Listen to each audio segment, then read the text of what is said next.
Bonjour, welcome back to French for Middle Schoolers. In this video, we will cover the basics of grammar that will serve as the foundation for everything else we will learn later. We will go over what the subject pronouns are in French, the conjugation for the verb avoir, and the conjugation for the verb être. As you know, the subject pronouns in English are I, you, he, she, one, we, you, and they. These are generally the words you start a sentence with. For example, I love pancakes.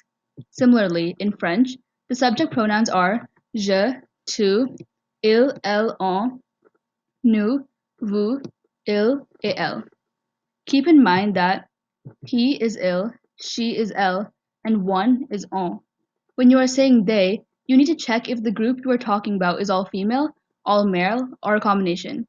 If the group is all male, you would use il. If the they you are referring to consists of all girls, you would use elle, and if the group is a mixture of males and females, you would use il.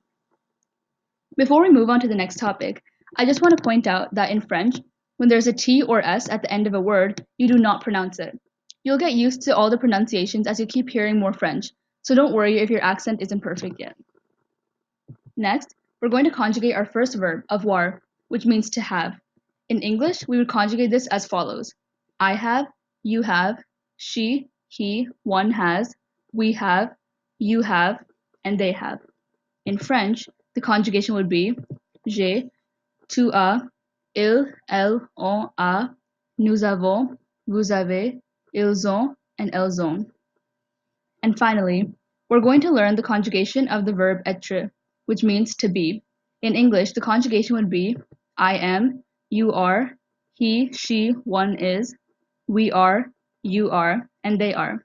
In French, the conjugation is je suis, tu es, il, elle, on est, nous sommes, vous êtes, ils ont, and elles ont. Avoir and être are the most basic verbs because we use them all the time in everyday conversations. So make sure you memorize their conjugations.